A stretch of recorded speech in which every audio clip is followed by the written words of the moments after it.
안녕하십니까, 이내호 모레타입니다. 유병아 교수님 책을 기준으로 법철학 설명드리고 있습니다. 이번 영상에서는 임마누엘 칸트에 대해서 설명을 드립니다. 칸트는 1724년에 독일 퀘니베르그라는 곳에서 출생을 했습니다. 어릴 때는 비교적 평범했고요. 집안 분위기는 경건한 분위기였다고 합니다. 칸트가 21살 되던 해에 퀘니베르그 대학에 진학을 하는데요. 그곳에서 마틴 쿠첸이라는 사람에게 이제 공부를 배웁니다. 칸트가 33살쯤, 그러니까 1755년경이 되면 박사학위를 받는데요. 이 박사학위를 받은 다음에 요즘으로 치면은 시간 강사 지위를 가지고 처음으로 강단에 섰고요. 50살 조금 되기 전에, 그러니까 1570년에 교수의 자격으로 논리학하고 형이상학을 주제로 강의를 하게 됩니다.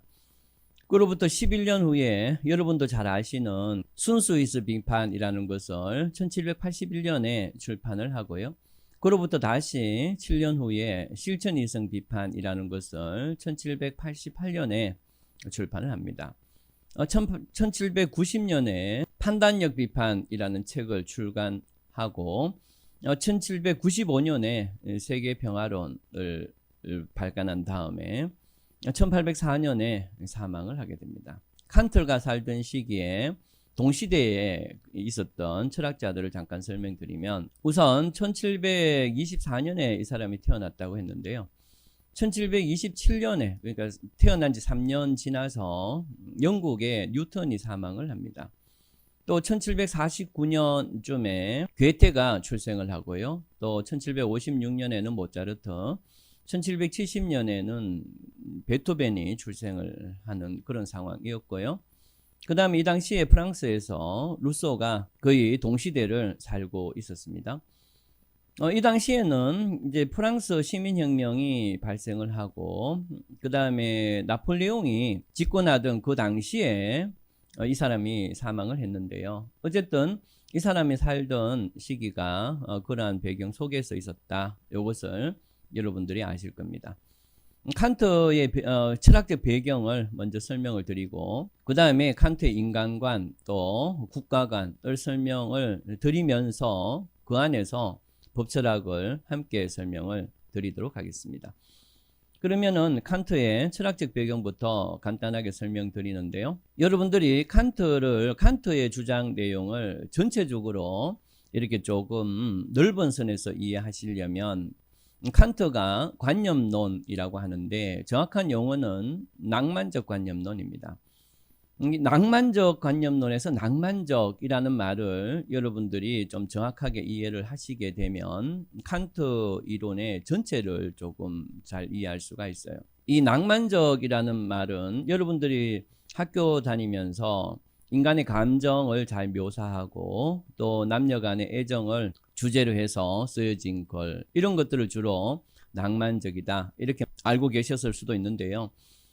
그런데 철학적으로 18세기, 19세기 때 이 낭만적이라는 말은 여러분들이 이제 앞에서 그런 식으로 배웠던 낭만적이란 말하고는 상당한 차이가 있기 때문에 그 점을 좀 주의해서 여러분들이 들으시면 됩니다. 칸트가 있기 이전의 시기는 과학의 시기, 과학혁명의 시기였거든요.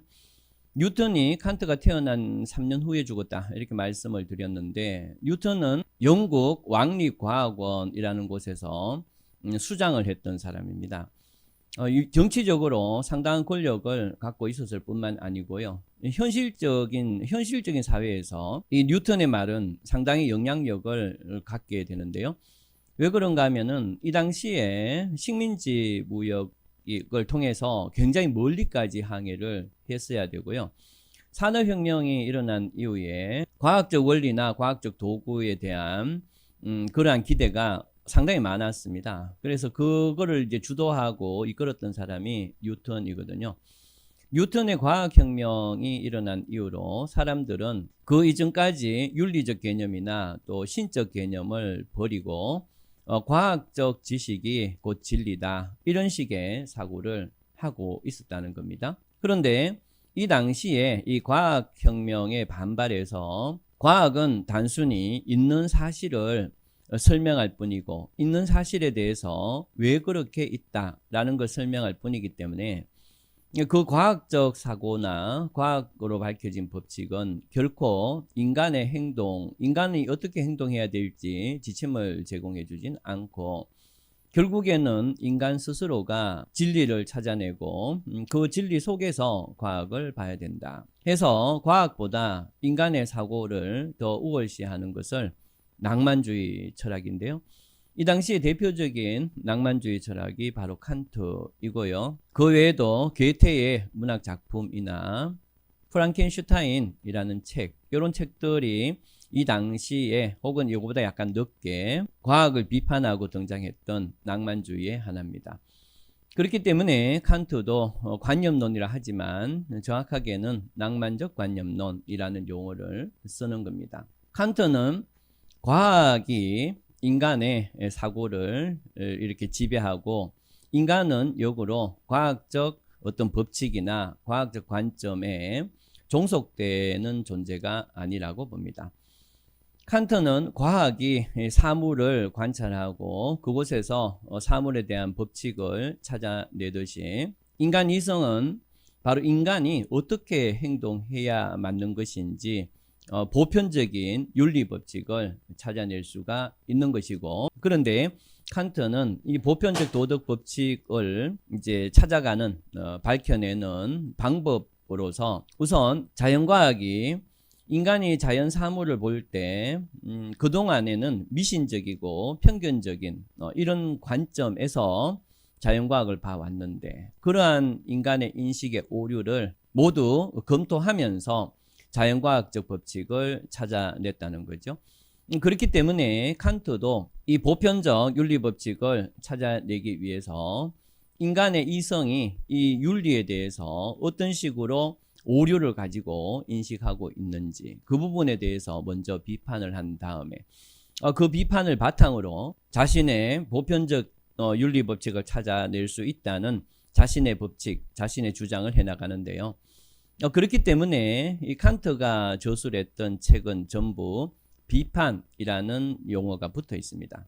해서 순수이성 비판, 실처이성 비판, 판단력 비판이라고 해서 이 비판이라는 말이 붙어 있는 것은 그 전에 보편적 도덕 법칙이라는 자신의 어떤 것이 형성되기 이전에 편견과 감정과 선입견이 포함된 그런 개념을 비판하고 자신 나름대로의 보편적 윤리법칙을 찾는 이론을 전개하겠다. 이런 의도에서 이름을 뒤에 비판이라는 용어를 붙였습니다. 일단 칸트의 철학적 배경을 이해하기 위해서 가장 중요한 개념인 낭만적 관념론의 낭만적이 어떤 뜻이고 그것이 칸트에 어떻게 작용했는지 먼저 설명을 드렸습니다. 그 다음에 칸트의 철학적 배경으로 여러분들이 꼭 기억해야 될 것은 의무론입니다. 칸트가 개인의 감정적 편안함보다는 내가 지금 해야 될 걸 하는 것, 이것을 더 중요한 개념으로 보고 그것은 이제 의무론이라고 하는데요. 그런데 이 의무론은 칸트 이전의 사람들도 꽤 주장을 했었습니다. 대표적으로 스토아파라든가 토마스 아퀴나스의 자연법 이런 것들이 주로 인간의 의무의 기준이고 또 이런 것들을 인간은 지켜야 된다라는 관점에서 칸트 이전에도 의무론이 있었고요. 그 다음에 칸트 바로 직전에는 루터나 칼뱅처럼 신의 직접적인 의사, 그러니까 성경이죠. 그러니까 그 성경이 바로 인간이 지켜야 될 의무다. 이런 식으로 해서 칸트 이전에도 의무에 대한 주장이 꽤 많았습니다. 그런데 같은 의무를 주장을 하긴 하지만 칸트의 의무론은 그 이전의 의무론하고는 완전히 다른 개념입니다. 그래서 칸트를 이해하기 위해서는 이 칸트의 의무론이 그 전의 의무론하고 어떻게 다른가 그것을 좀 봐야 되는데요. 칸트 이전에 스토아파하고 토마스 아퀴나스에서 의무라는 것은 우선 스토아파는 이 우주 자연에 고유한 법칙이 있고 이 우주 자연에 고유한 법칙이 인간의 머릿속에 들어와 있는 것이 이성이고 그렇기 때문에 이성을 통해서 자연이나 우주의 법칙을 이해할 수 있고, 그래서 인간의 감정이 어떠하든 말든 그 이성을 통해서 밝혀진 자연의 법칙을 따르는 것이 인간이 살아가야 될 기준이고 바로 의무를 다하는 것이다. 이렇게 생각을 하고, 그 다음에 토마스 아퀴나스는 신이 자연과 인간을 만들었기 때문에 신이 만든 창조한 자연과 인간을 유심히 관찰을 해보면 그 속에서 신의 뜻을 알 수가 있고, 그걸 통해서 인간은 어떻게 살아야 된다는 의무의 기준을 정하고, 그래서 인간은 그 자연법을 지키고 살아야 된다. 즉 자연법에 대한 의무를 다해야 된다. 이런 식으로 자연법을 얘기를 했다는 겁니다. 그러면은 이렇게 스토아파하고 토마스 아퀴나스가 얘기하는 의무하고 칸트가 얘기하는 의무는 어떻게 다른가를 지금부터 설명을 해드리겠습니다.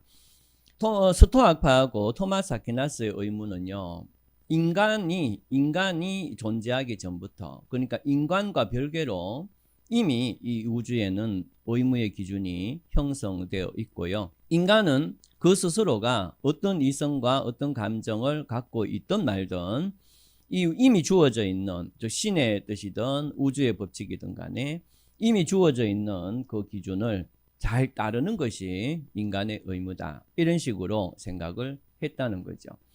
그런데 칸트는 전혀 그렇게 생각하지 않습니다. 무슨 말인가 하면은 칸트는 의무라는 것은 인간의 외부적인 조건에 의해서 주어지는 게 의무가 아니라는 겁니다. 칸트는 이 스토아나 그 다음에 그리스도교에서 하나님, 이런 신들, 이러한 신이 우리 머릿속에 갑자기 완전히 사라지고 제거되면 그러면은 오로지 인간만이 남죠. 그럼에도 불구하고 인간은 그 스스로의 이성적 인식 구조 속에서 자신이 뭘 해야 되고 뭐를 해서는 안 되는지 알 수 있는 능력이 있다. 이렇게 봅니다. 그래서 이 칸트는 앞에서 말씀드렸던 우주의 법칙이나 신의 법칙 기준, 그것이 의무의 기준이 아니고 모든 것이 사라지고 오로지 인간만이 존재했을 때도 인간은 진리를 인식하는 이성적 인식 구조가 있기 때문에 바로 외부에서 주어진 기준을 따르는 것이 의무가 아니고 인간 스스로 그 이성적인 내면에서 인식할 수 있는 구조를 통해서 나오는 것, 그것을 인간 스스로가 지켜야 되는 것, 이것을 의무라고 봤다는 겁니다. 이 칸트는 이 온 우주에서 유일하게 이성을 가지고 스스로 뭐는 해야 되고 뭐는 하지 말아야 된다라는 윤리적인 보편 법칙을 찾아내는 기능은 오로지 이 우주에서 인간만이 갖고 있기 때문에, 그렇기 때문에 인간은 무한히 자유롭고, 왜 그런가 하면은 그렇지 않은 존재는 오로지 본능과 욕구, 감정에 따라서만 이렇게 따라서 행동하기 때문에 자기가 스스로 의무의 법칙을 세우고 그것을 따른다는 그 자체가 오로지 인간만이 있는 능력이고, 그렇기 때문에 인간만이 이 우주에서 유일하게 자유로운 존재이면서 하늘의 별만큼이나 그 인간이 소중하다, 이렇게 이해를 합니다. 그렇기 때문에 이 칸트는 자신의 이성을 동원해서 윤리적인 보편 법칙을 찾아서 그걸 위해서 나의 자유를 행사해서 그걸 따르게 되면, 그렇다면 그 사람은 윤리적인 행위라고 봅니다. 그러니까 여러분들이 아침에 일어나게 되면 일어나라 하죠. 눈을 뜨게 되면 여러분들 머릿속에는 일어나, 이렇게 이미 보편적 도덕 법칙이 여러분들에게 의무를 명령을 합니다. 또 누군가가 위험에 처했을 때는 도와줘라고 여러분들 머릿속에 이렇게 지시를 하게 되고, 또 공부를 조금 등한시할 때 머릿속에는 공부해라는 이성적 보편 법칙에 의한 의무가 주어지죠. 여러분들은 다른 어떤 것 없이 그것을 따르는 것, 여러분들이 이성적으로 판단하는 그 보편적 도덕 법칙을 충실히 따라가는 것, 그것을 윤리적인 사람, 자유로운 사람이라고 얘기합니다. 그렇기 때문에 이미 누군가에게 주어져 있는 의무, 그것을 따르는 것은 윤리적으로 평가할 수가 없다, 이렇게 보는 거죠. 자신이 공부해, 일어나 라는 규칙을 이렇게 갖고 있고, 그걸 자신의 몸이 따르는 것, 이것이 윤리적이고 의무에 충실한 건데, 자신의 어떤 이성에 의한 인식 구조를 바탕으로 내리는 이 실천 이성, 실천을 하라는 이 이성에 대한 명령, 이것이 아니고 자신의 이성과 자신의 의지, 이런 것들하고 아무 관계없이 이미 남이 정해준 어떻게 하라, 저렇게 하라 라는 것을, 그야말로 의무를 단순하게 따르는 것은, 이것은 윤리적인 평가가 될 수 있는 게 아니고, 오로지 자기가 정한, 또 자기가 명령한 그 의무를 따르는 것, 그것을 따르는 것, 의무를 위해서 자신의 행동에 나서는 것, 이것을 칸트는 윤리적인 행위, 이렇게 이해를 하는 거죠. 그렇기 때문에 아무리 고상한 어떤 기준이다 하더라도 남이 만들어 놓은 그 기준을 따르는 것은 일단 윤리에서 배제됩니다. 두 번째는, 인간은 이성적인 인식 구조 속에서 보편적 진리를 찾고 그것을 행하여야만이 윤리적 존재가 되는 그런 특성이 있는 게 인간이기 때문에, 단순히 감정적으로 행동하는 것은 윤리라고 보기가 어렵다는 겁니다. 예를 들면 길을 가다가 내 마음속에 도와줘, 또 추적해, 빨리 일해, 이렇게 내 자신이 내리는 이성적인 명령이 아니고, 야, 저 사람 불쌍하니까 도와주자, 우정을 위해서 우리 함께 가자, 이런 것들은 감정에 의한 행동이고, 그런데 이 감정은 언제 바뀔지 모르기 때문에 지금 도와줬다 하더라도 다음에 보면 똑같은 상황임에도 불구하고 자기가 피곤하고 있을 때 도와주지 않을 수도 있는 거죠. 그렇기 때문에 칸트는 이 감정은 일시적인 거고, 감정에 의해서 우리가 의무로 행하는 거하고 감정에 의해서 행하는 게 똑같은 결과가 나온다 하더라도 감정에 의해서 한 행위는 윤리적으로 보기 어렵다, 이렇게 해서 사전에 누군가가 만들어둔 그러한 기준에 따라서 마치 의무를 스스로가 아니고 따라서 하는 행동, 또 감정에 의해서 하는 행동, 이런 행동들은 윤리라고 보지 않습니다. 이러한 이유로 이 우주에서 스스로 보편적 우주 법칙을 발견하고 그 의무를 자신의 자유를 기준으로 따를 수 있는 존재는 이 세계에서 인간밖에 없고, 그렇기 때문에 칸트는 이 인간을 절대로 수단으로 대해서는 안 되고 목적으로 대해야 된다, 이렇게 봅니다. 그런데 칸트가 인간을 수단으로 대하지 말고 목적으로 대해라 라고 했는데요, 그러면 이게 현실 생활에서는 어떤 형태로 나타나는가 잠깐 설명드리면, 우리는 기본적으로 거의 모든 생활에서 타인을 수단으로 생각할 때가 많습니다. 무슨 말씀인가 하면은, 내가 그 사람을 수단으로 의식을 하진 않더라도 그 사람을 수단으로 이렇게 대하는 경우가 있죠. 예를 들면 구청에 가서 내가 어떤 정명서를 떼야 된다, 그러면은 그 사람은 내 정명서를 떼주는 일종의 수단이 되는 거죠. 또 우리가 신발을 신어야 되죠. 그러면 신발을 파는 사람이나 신발을 만드는 사람은 내가 신발을 갖기 위한 일종의 도구 역할을 하게 되는 겁니다. 이런 것처럼 칸트는 우리가 일상생활에 필요한 그런 개념의 어떤 분업, 일을 나눠서 하는 정도, 이런 것은 인간을 수단으로 취급하는 게 아니라고 봅니다. 인간을 수단으로 취급하는 것은 자신의 이기적 욕구를 충족시키는 그러한 범위를 넘어섰을 때, 그럴 경우를 우리는 인간을 수단으로 취급한다라고 하고, 인간이 기본적으로 생존하고 생활하는데 필요한 정도의 분업의 상태 정도면은 그것은 인간을 수단으로 취급하는 정도가 아니다, 이렇게 보기도 합니다. 어쨌든 칸트의 철학적 배경에서 굉장히 중요한 것은 낭만적 관념론이라는 거 하고 또 의무론자다. 그 의무론이 어떤 거다. 여러분들에게 설명드렸습니다. 이제부터는 칸트의 인간관에 대해서 설명을 해드리겠습니다. 칸트는요, 인간이 태어나면서